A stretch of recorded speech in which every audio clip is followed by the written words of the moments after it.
Hello everyone, welcome to Drishti Judiciary's Law MCQs program. Practice questions covering legal current affairs, general knowledge and previous year questions. Let's begin today's episode.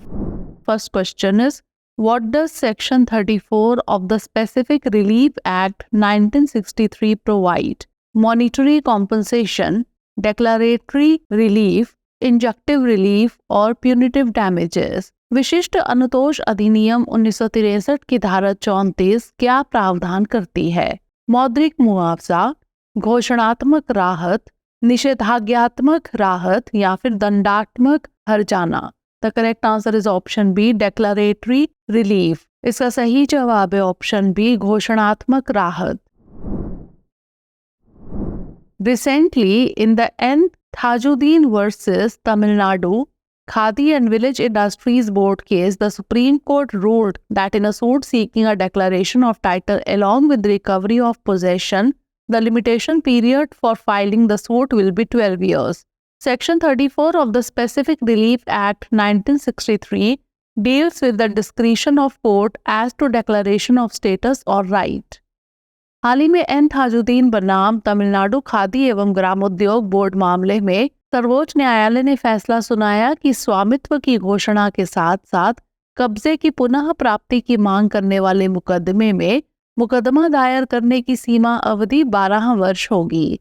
विशिष्ट अनुतोष अधिनियम 1963 की धारा 34 स्थिति या अधिकार की घोषणा के संबंध में न्यायालय के विवेक से संबंधित है। Next question, which amendment added Article 39A to the Constitution of India? 40th Amendment, 41st Amendment, 42nd Amendment और 43rd Amendment? किस संशोधन द्वारा भारत के संविधान में अनुच्छेद 39A जोड़ा गया? 40वां संशोधन, 41वां संशोधन, 42वां संशोधन या फिर 43वां संशोधन? The correct answer is option C, 42nd Amendment. इसका सही जवाब है ऑप्शन सी, 42वां संशोधन।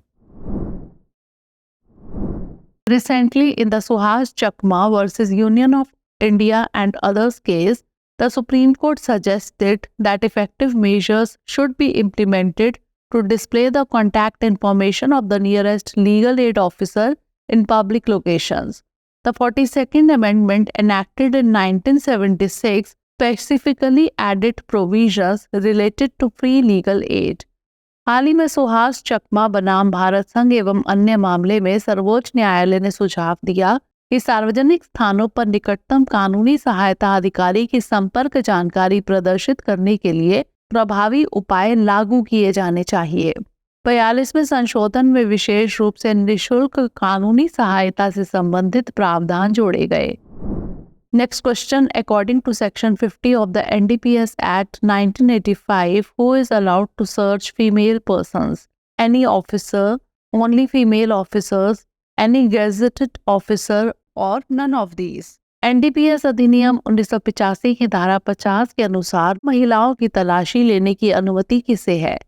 कोई भी अधिकारी, केवल महिला अधिकारी, कोई भी राजपत्रित अधिकारी या फिर इनमें से कोई नहीं? The correct answer is option B, only female officers. इसका सही जवाब है ऑप्शन बी, केवल महिला अधिकारी।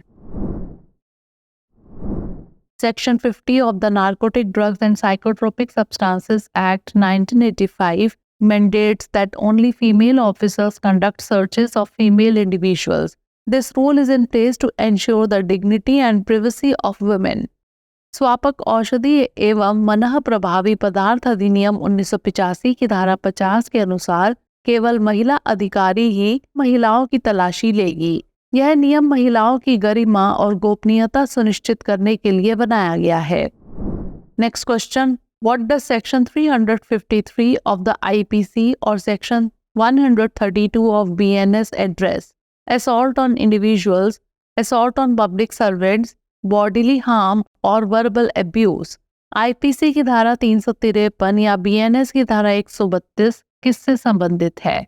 व्यक्तियों पर हमला, लोक सेवकों पर हमला, शारीरिक नुकसान या फिर मौखिक दुर्व्यवहार? The correct answer is option B, assault on public servants. इसका सही जवाब है ऑप्शन बी, लोक सेवकों पर हमला। Section 353 of the IPC specifically deals with offences against public servants while they perform their official duties. It includes both physical assault and attempts to deter the public servant from performing their duties. The law aims to protect public officials from obstruction and violence. भारतीय दंड संहिता की धारा 353 विशेष रूप से सरकारी कर्मचारियों के विरुद्ध उनके आधिकारिक कर्तव्यों के निर्वहन के दौरान किए गए अपराधों से संबंधित है। इसमें शारीरिक हमला और लोक सेवक को अपने कर्तव्यों का पालन करने से रोकने का प्रयास दोनों शामिल है। इस कानून का उद्देश्य सार्वजनिक अधिकारियों को बाधा और हिंसा से बचाना है। Last question. The Indian Contract Act came into force on 15th September 1872, 1st September 1872, 1st October 1872 और 15th October 1872। भारतीय अनुबंध अधिनियम कब लागू हुआ? 15 सितंबर 1872, 1 सितंबर 1872, 1 अक्टूबर 1872 या फिर 15 अक्टूबर 1872। The correct answer is option B, 1st September 1872।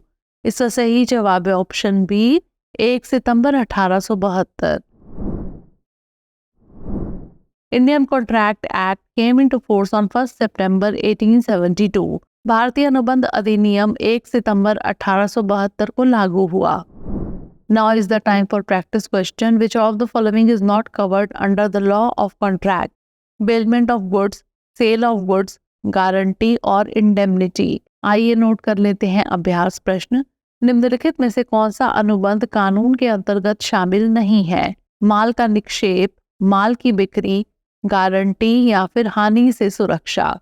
Send the answer of this question in the comment section. Thanks for watching. इसका उत्तर हमें comment section में जरूर भेजिएगा। धन्यवाद। Dear viewers, अपने एग्जाम की तैयारी को और बेहतर करने के लिए हमारे चैनल को लाइक, शेयर और सब्सक्राइब करना न भूलें।